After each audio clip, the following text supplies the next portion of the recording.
You're listening to Procurement 6, the weekly podcast from the team at Art of Procurement that summarizes this week in procurement in just 6 short segments.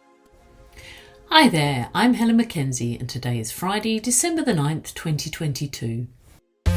6. Last week, registration for Digital Outcomes, our first thematic event of 2023, went live. Now, for those of you who've not attended before, Digital Outcomes is all about helping you translate your investments in technology into procurement-driven impact.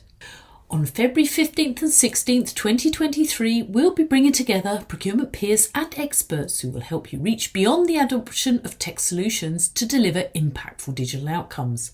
For 2 days, we'll focus on digitally enabled procurement contributions such as building deep and actionable supply chain visibility, accelerating decision-making and multi-scenario analysis, eliminating friction from internal and external user experiences, and empowering the enterprise to navigate macroeconomic conditions and geopolitical threats.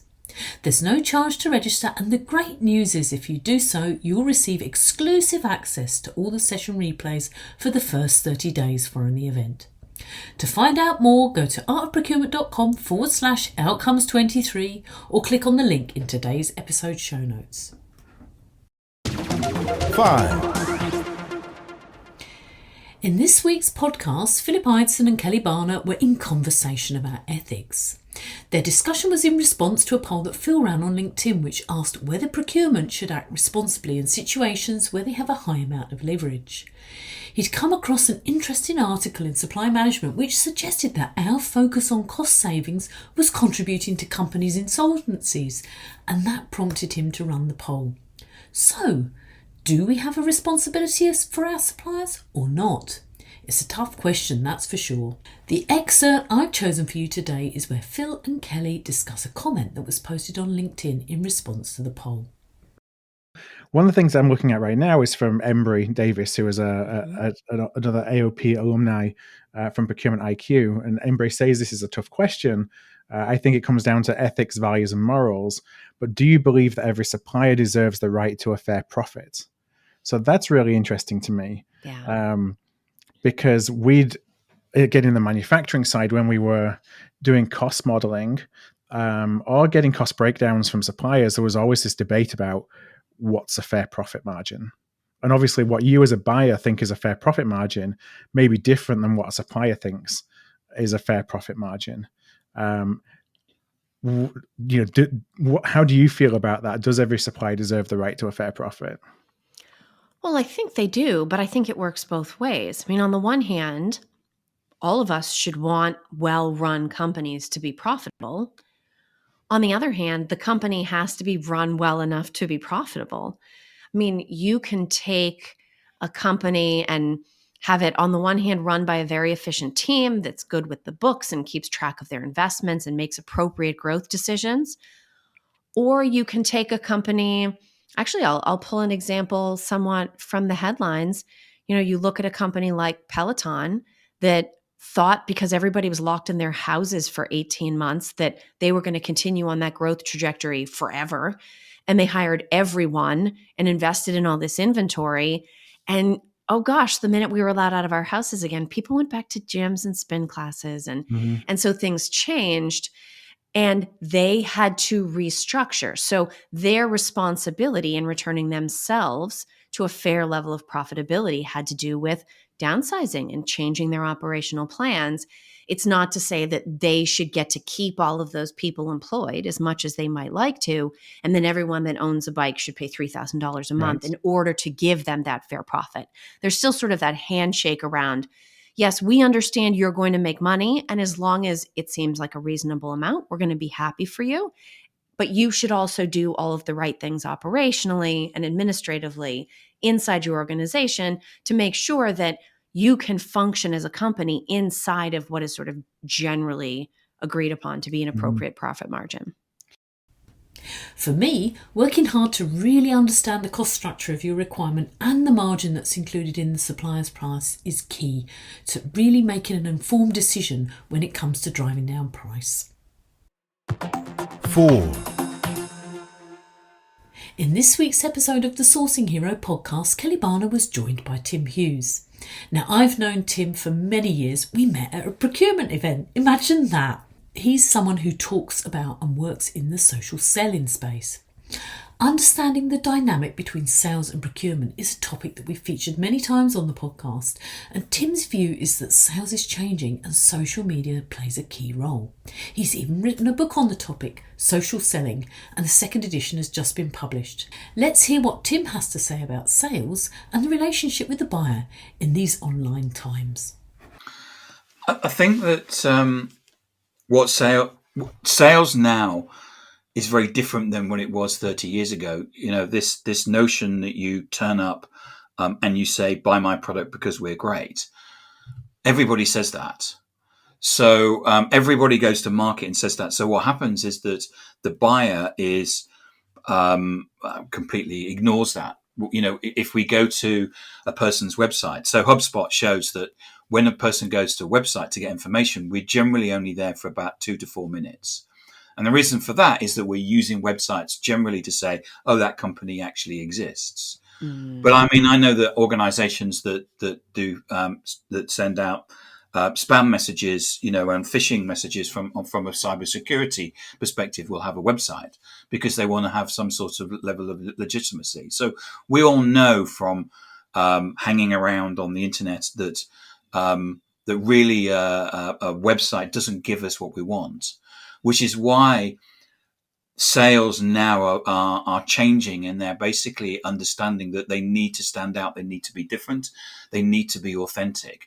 What people are looking for when they go out and they actually want to buy something, and when I mean buy something, I'm not necessarily saying like a pair of shoes, but in a business to business context where, you know, we may be spending $100,000 or $1 million on something.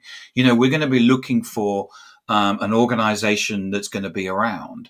We're looking for an organization that is a person in that organization that we feel that we can work with, not just in terms of the sales and the buying process, but also in terms of the, you know, if you're going to go out and buy a $1 million ERP system, you're going to want to make sure that the person that you're going to buy it from is going to be there if there's going to be any problems. They're not just going to disappear into the sunset.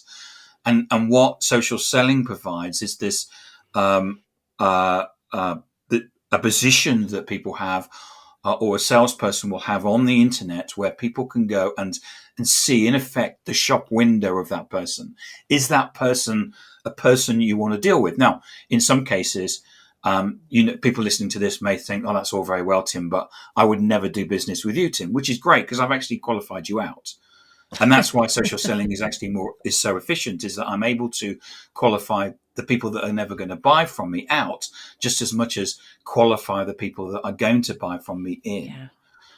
And by positioning ourselves on social media as a way of providing insight or education or even entertaining, what we're doing is that we're showing that there's a different business relationship. We are that trusted advisor that as salespeople, we've always wanted, but have never been able to achieve. And that's, I think, the relationship and the promise that we're offering, and the difference that we're going to be providing. So, the relationships that we build online with potential suppliers can make an impact. Check out the full conversation with Tim over on the Sourcing Hero podcast. This is Procurement 6 from Art of Procurement. To get notified every time an episode is published, go to artofprocurement.com/subscribe. 3. This week, I shared a post on LinkedIn about leadership, which Rachel Treese, a thought leader who's on a mission to make financial services a better place, gave us. She gave us 10 common leadership mistakes to avoid. The standout point for me was the one about giving your team agency over their work. I know from my experience of managing and leading people that giving them agency is such an important element of leadership. But it's not always the easy thing to do. In fact, sometimes it was quite hard. It meant I had to accept the risk that things might not go as I would like, as someone learnt how to do a job, or that they would do it using a different approach from the one I would have used. The upside, however, was that the team learnt and grew through using this approach and giving them agency. So, giving your team agency is a great opportunity, and it's not to be missed. 2.